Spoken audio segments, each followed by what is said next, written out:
नमस्कार. शुभदा विद्यालय यूट्यूब चॅनलमध्ये आपलं मनापासून स्वागत.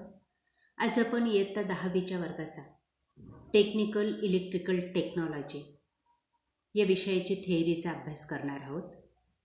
यापूर्वीच आपण इलेक्ट्रिकल टेक्नॉलॉजीची पहिली 10 प्रकरणं आपण आपल्या चॅनलवर अपलोड केलेली आहेत.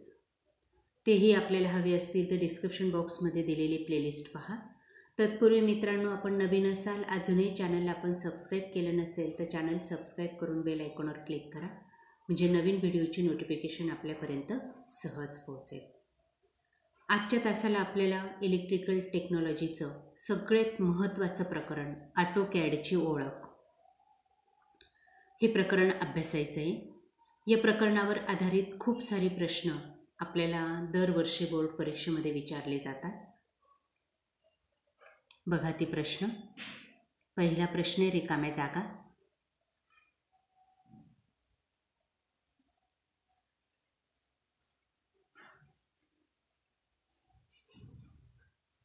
मागील काही वर्षामध्ये विचारले गेलेले प्रश्न या ठिकाणी एकत्रित केलेले आहेत. अतिशय महत्त्वाचा आणि उपयुक्त असा हा व्हिडिओ आपला असणार आहे, म्हणून व्हिडिओ काळजीपूर्वक पहा. व्हिडिओला लाईक करा, आपल्या मित्रांना शेअर करा आणि यासारखे नवनवीन व्हिडिओ पाहण्यासाठी चॅनल सबस्क्राईब करून ठेवा. प्रश्न दुसरा आहे, खालील प्रश्नांची उत्तरे लिहा. एका वाक्यात प्रश्न येतात आपल्याला. बघा त्यामध्ये दिले, कॅड म्हणजे काय, ऑटोकॅडमधील कोणत्याही 4 टूलबारांची नावे लिहा, ऑटोकॅडचे फायदे, ऑटोकॅडमधील निर्देशांक पद्धती, त्यानंतर ऑटोकॅडमधील ड्रॉ मेनूतील 4 कमांडची नावे आणि त्यांचे उपयोग. बघा हा प्रश्न आपल्याला मागील वर्षी विचारलेला होता बोर्ड परीक्षेत. या पद्धतीने त्याचं उत्तर लिहायचं आहे. पुढचा प्रश्न आहे, ऑटोकॅडमधील मॉडिफाय कमांड्सची नावे आणि त्याचे उपयोग. बघा तो चार्ट.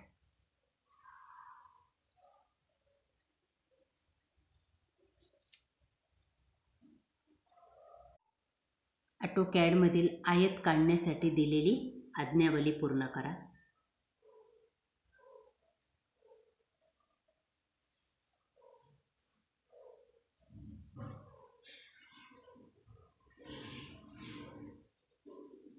बघा ते या पद्धतीने पूर्ण करायची.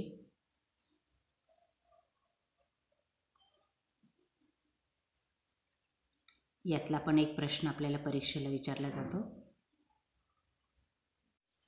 बहुभुजाकृती काढलेली आज्ञावली पूर्ण करा.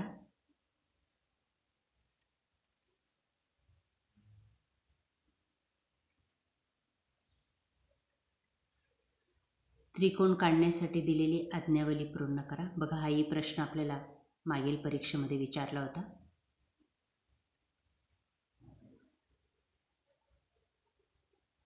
बोर्ड परीक्षेमध्ये आपल्याला काही वायरिंग डायग्राम विचारल्या जातात. बघा त्या डायग्राम. एक दिवा एका ठिकाणाहून नियंत्रित करणे,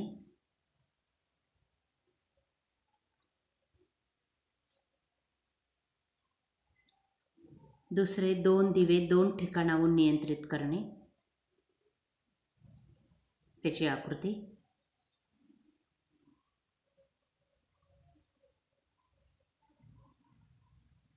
वायरिंग बोर्ड तयार करणे. दोघं बाजूला 2 आकृत्या दिल्या आहेत. बघा कुठलीही आकृती आपल्याला परीक्षेला विचारली जाईल. एक दिवा 3 ठिकाणाहून नियंत्रित करणे, जिना वायरिंग डायग्राम. काळजीपूर्वक पहा सगळ्या आकृत्या. आपल्याला गरज असेल तर व्हिडिओ पुश करा, थांबवा थोडं आणि मग त्या आकृत्या काढा. या आकृत्या काढण्याचा व्यवस्थित सराव करा. यातली एक आकृती आपल्या परीक्षेला नक्की येईल. त्यानंतर वायरिंग साहित्याच्या आकृत्या बघा.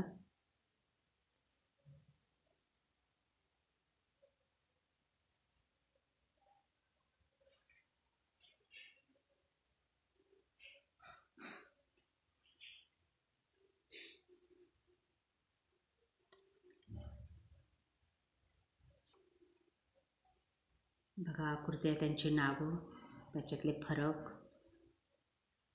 Pin socket, 2 piece pin, 3 pin socket, pin plug, holder वेगवेगळ्या प्रकारचे, याच्या आकृत्या आपल्याला विचारल्या जातात, त्यांची माहिती विचारली जाते. तर पुढचा महत्त्वाचा घटक म्हणजे वायरिंगची भारतीय मानक चिन्हे, ISI अभ्यासणे.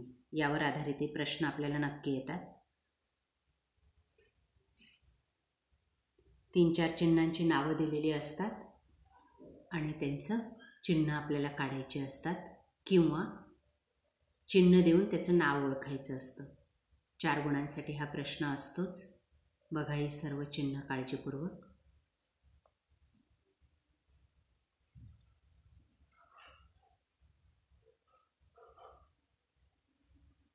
बघा दोघं बाजूला वेगवेगळी चिन्ह दिलेली आहेत. एकूण 18 चिन्ह आपल्याला या ठिकाणी दाखवलेली आहेत.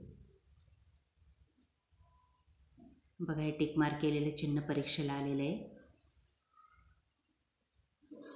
मागच्या वर्षी 2 वे स्विच, त्याचं चिन्ह आपल्याला काढायला सांगितलं होतं.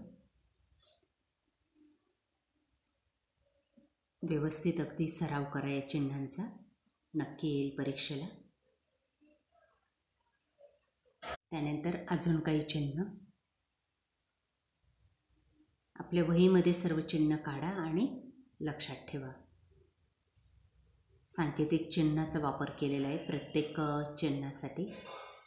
व्होल्टमीटर, बघा तोही प्रश्न परीक्षेला आला होता मागील वर्षी.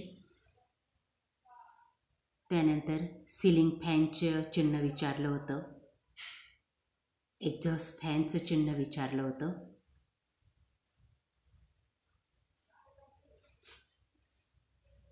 यापैकीच सर्व प्रश्न आपल्याला परीक्षेला येतात.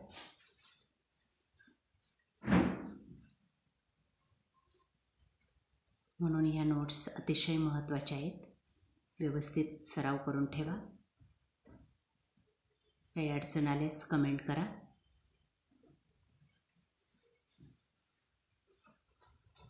आकृत्या काढण्याचा सराव करा.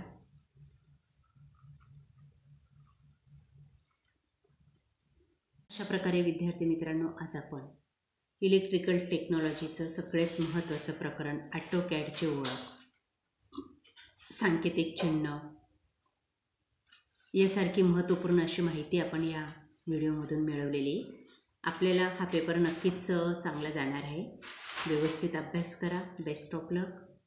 आणि यासारख्या इतर विषयांचे व्हिडिओ पाहण्यासाठी आपल्या चॅनलला सबस्क्राईब करून बेल आयकॉनवर क्लिक करा.